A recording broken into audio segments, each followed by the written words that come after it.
Good morning. Hold on. Good afternoon. Christine, are we live now?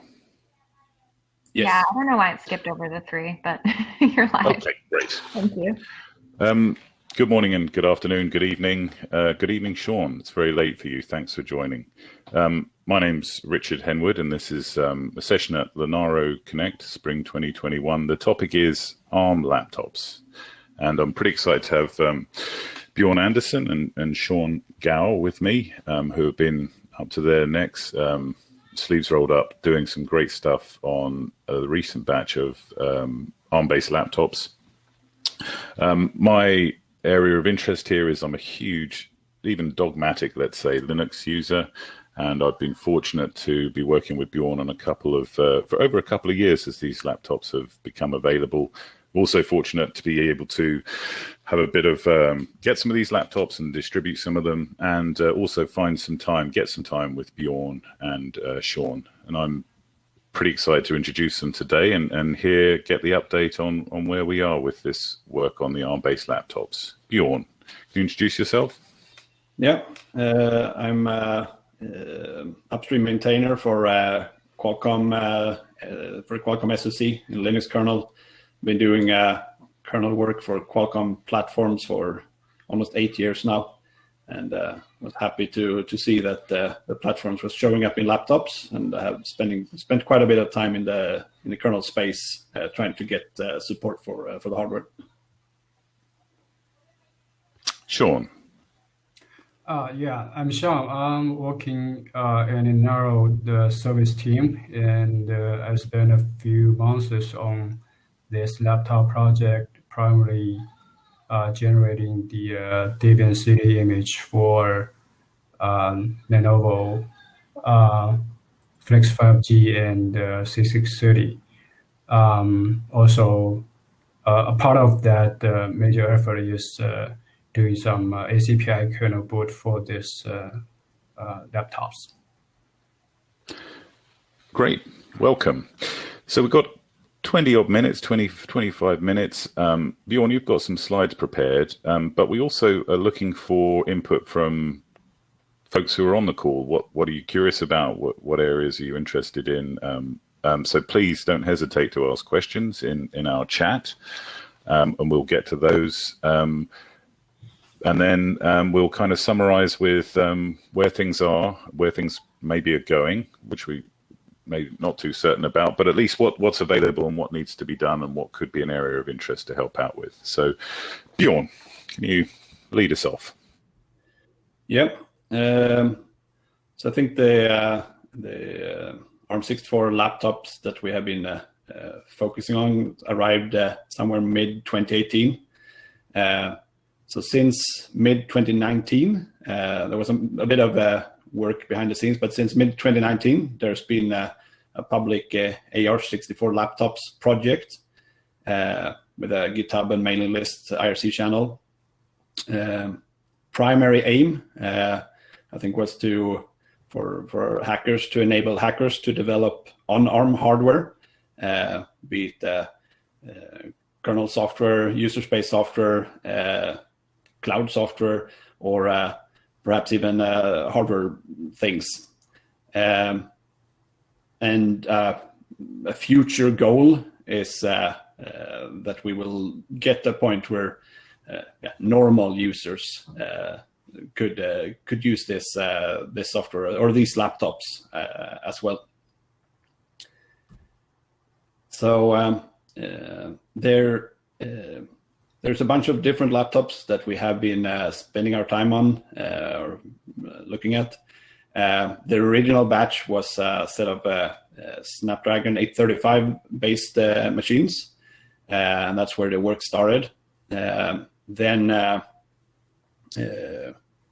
think they were launched mid-2018. Unfortunately for the project there, the 835 did not line up with other upstreaming efforts. So there is still some critical pieces missing there. For example, CPU frequency scaling. There's also there's been quite a lot of work on the display side of things, in particular by Jeff Hugo, but there's still some things missing upstream there.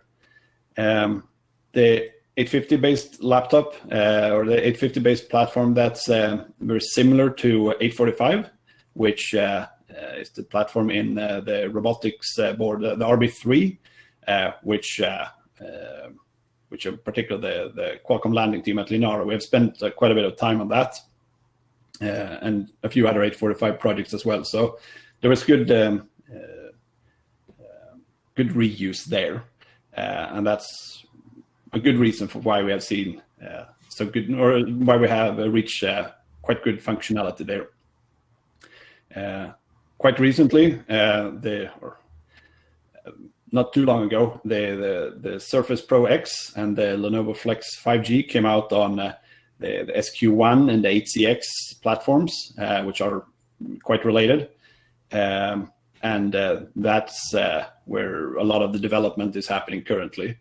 And then just launched, or just to be launched, is a Chromebook from Acer on the 7C platform.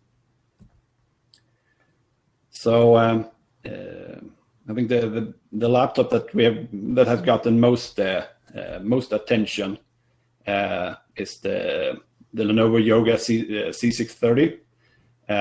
It's a Snapdragon 850 platform with a 13-inch display, and we have Sean has been working on a Debian installer for that. So it installs out of the, or there is a USB stick that you can install Debian using. You will get the keyboard, touchpad, touchscreen, storage, GPU support, USB works, Wi-Fi, audio, Bluetooth. And in that, there is also a set of out of tree patches, or yet to be landed patches, and things that is being worked on in various capacity. So there is a battery driver. So battery and USB handling is done by an embedded controller sitting on I2C. So I made an initial effort to get to write a power supply driver for the battery parts there, but that still needs quite a bit of cleanup. And it also seems like the EC also handles the USB alt mode, it seems, for getting Type C handling working. There's been patches sitting out of tree for quite a while for backlight support. I posted the latest incarnation of those maybe 2 months ago, 3, and got some good feedback from the maintainers. So the problem we have there is that the display is driven by a DSI to a embedded DisplayPort bridge, and that same chip is also the backlight driver. So the implementation of the PWM chip there, when the bridge is waiting for the panel driver to show up, the panel driver is waiting for the bridge chip to show up. So we have a catch-22 there, and there were some good suggestions on how to get around that, but that needs some refactoring of the driver. There's been a related project that has brought us data connectivity, well, mostly on the 7C Chromebook, which is applicable to the C630 as well. So we have one device tree patch pending that needs to be respun one more time, and we will have the in-kernel parts of LTE 4G connectivity working. There is work ongoing or there's patches available in the libqmi and modem manager projects. So we hope those will land, and we should have a data connectivity. We should have working data connectivity C630. One of the missing features that people are requesting is DisplayPort support or external monitor support, and on the Chromebook there was the work has been done to integrate DisplayPort, and on the C630 it looks overall similar. So the in SoC parts is fairly straightforward. It's very straightforward to get working, but the Type-C handling or the alt mode is different because we use a different EC.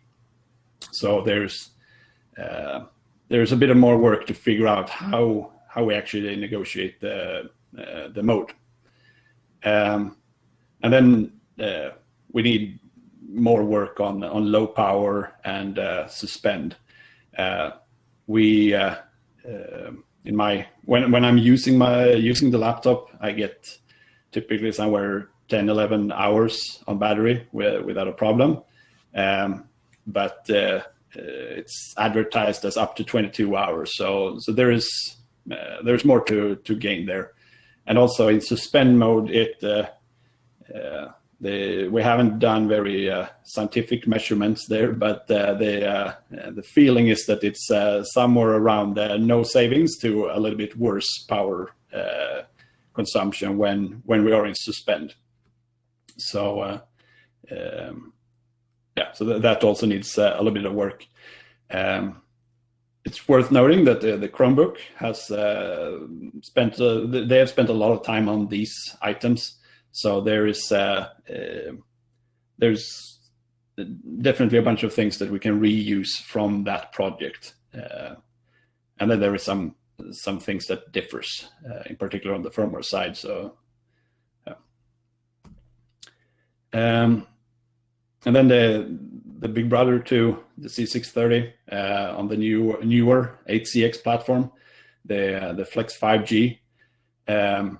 We again have the same Debian installer, can boot on both the C630 and the Flex 5G, and it does this on both platforms or on both laptops using the ACPI tables that comes from the or on the device. On the C630, I think we have everything upstream. On the Flex 5G, we have some of Sean's patches still pending agreement on how we work around some of the quirks that we found needed. So the Debian installer still carries a few out of 3 ACPI patches. And as I was preparing the slides, earlier this week I realized that I hit the merge window when I was going to send the DT patches, and I waited, and I have forgot to pick that up again. So I will send those out again with the device tree. So with what the Debian installer gives us, we have a keyboard, touchpad, storage. We have a UEFI frame buffer, so we have console, or we can do an unaccelerated X, for example, on that. We have USB and we have Wi-Fi. And for USB on this platform, there is 2 Type-C USB ports. They are standard DWC3 controllers with the typical high-speed, super-speed pair that you find in most Qualcomm platforms these days. But in addition to that, it has a single DWC3 USB controller attached to 2 sets of high-speed and super-speed PHYs. So it's a single controller that gives us 2 USB ports internally, and that's used for example, the camera. And that's not something that the driver supports today. So there's no easy way to just get that working. We need to refactor the driver a little bit, it seems. I did fake it by saying that the second high speed is the second high speed PHY is the first super speed PHY, and that tricked the driver to instantiate both of them or both ports in high speed mode. And with that, it's possible to find the camera, but there's a little bit more work needed there. But the two very interesting things on the roadmap here, which we are actively working on, is display and embedded display port support. Rob Clark provided some DPU patches. I wrote or I updated some of the clock drivers and updated the Adreno driver. So the clocks and the DPU and the Adreno driver all probes, and then they do nothing because we don't have any interfaces yet. So we're trying to figure out how to properly support the EDP output to get something on the display. And then second to that, we have a display port, which, as with the C630 or external display, and it's as the same as C630, we have the problem that we need to figure out how USB alt mode is actually implemented. And it's not the same EC as the previous solution, so that's still an ongoing investigation to figure that out. And tied to the USB handling is also how battery is implemented, or battery handling is implemented. When I look at what's provided, the battery solution looks very much like the one found in the Snapdragon 888, where battery management is implemented in a firmware solution running on one of the co-processors. So we need a communication driver that bridge that to a power supply driver. Unfortunately, the same driver doesn't work out of the box, so there seem to be some protocol differences there. But at that point, we would sort of have a laptop. Now it's a console device that looks like a laptop. Beyond that, so PCI is one of the interesting topics on this platform. It looks very much like all other modern Qualcomm SoCs, except it has some configurability in how we assign PCI lanes to different controllers. So there is some work on the driver's side to be able to represent that. But getting that up and running, we should find, Windows tells us that there is an SDX55 5G modem sitting there. And through other projects, there's most of the kernel support is in place, and there are patches available in pending in user space for getting 5G up and running once we can reach the modem. Audio looks very much like any other modern Qualcomm platform, so that should be fairly straightforward. Bluetooth seems to be straightforward. Backlight is seems to be the WLED driver, or according to the XML blob describing the display panel, it's the WLED driver, which we have. So that should be a matter of just plugging it in. And then, as with the C630, there's a fair amount of work to get us to the lower power states, so we can approach the 25 hours that they claim that you can do. And I think they claim you can do video playback for 25 hours. So this would be an awesome SSH terminal. Then on the side of us focusing on these two Lenovo machines, there's been a Chromebook in development on the 7C platform. So this is I think you can buy it now, and if not, it's coming. It's going on sale soon, and the really interesting thing about this is that the teams who have been working on this have been really good at sending their patches upstream. So we are missing a couple of things, but otherwise this is pretty much feature complete in Linux Next. So and there is ongoing work to get support into standard distros for this thing. So for anyone who wants a functional ARM laptop this seems to be a quite interesting thing to pick up.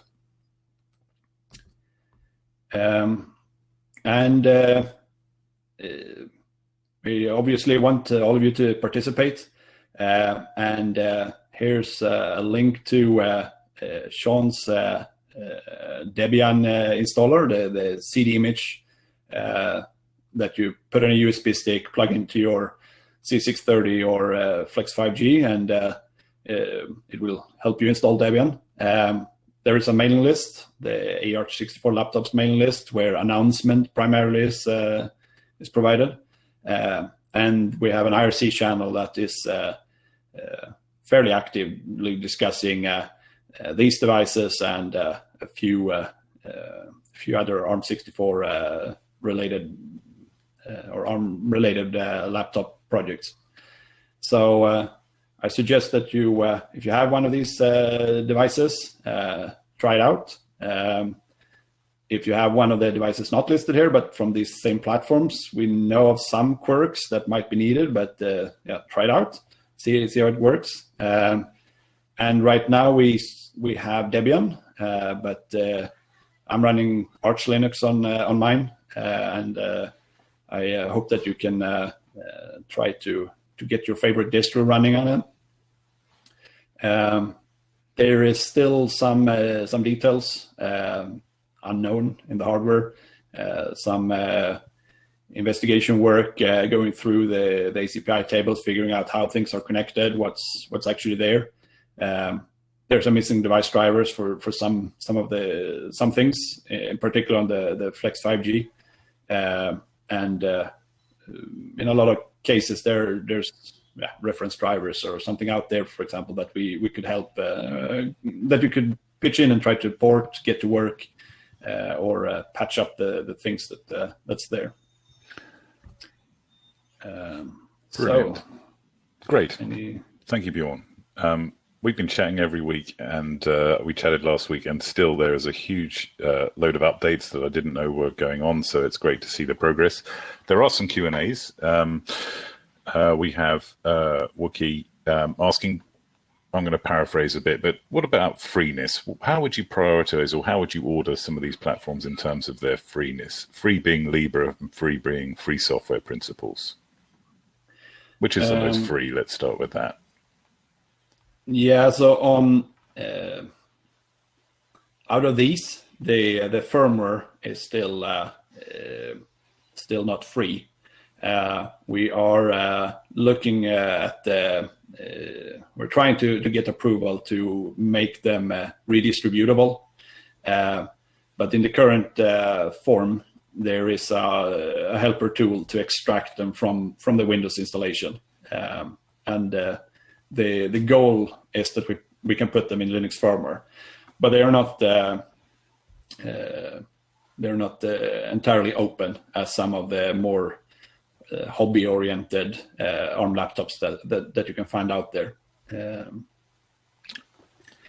Okay, and two more questions. I'll give you these. We've only got a minute and a half, so I'll give you them both and see if you can weave them together. ACPI tables seem a bit wonky. What's your thoughts on that? And then how is this as a developer platform if someone was to use it full time? Yeah, so on the ACPI tables, I think the biggest problem we have is that the tables, they describe parts of the hardware in a way where a lot of logic still needs to live in the device drivers themselves. So there is a fair amount of hard-coded things in the implementation, in the driver implementation. And that also means that some things are not following standards. So when we point the standard Linux ACPI implementation at this, we run into some quirks and things that we have to add. And I think the only way out of that is that we take a step back and look at how should we describe the hardware found in an ARM laptop or in an ARM platform. On the server side, we have this, but when we look at the laptop components, graphics, coprocessor, and so on. I don't think there is anything there. So the authors they came up with something that works for them, but won't scale to multiple platforms or multiple vendors. So there has to be an effort on taking a step back, looking at what is the hardware, or what do we have in the hardware, and how do we represent it, and then standardize that and rework the ACPI tables. So I'm hoping to see such a project, and as there become more laptops available, or in particular more vendors, I think that's a necessary. It will have to happen. And then David's question about the performance. So the reports say that they are slower than the M1, but I've been using my C630 as my main development machine, or main user interface, I should say, for the last maybe 1.5 years. So I have a Threadripper where I'm actually compiling stuff on, but I'm using my laptop as my browser, SSH client, email client, and so on, and all other things I would use a laptop for. And for that, it works perfect.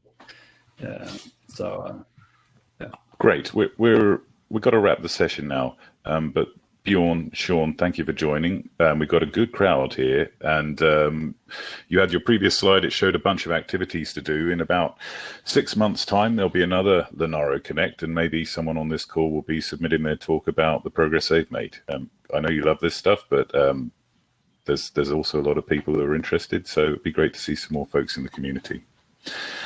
So I'll bid you all a good day, good afternoon, good evening. Thanks for your time, and we'll see you all around soon, hopefully. Cheers all. Thanks.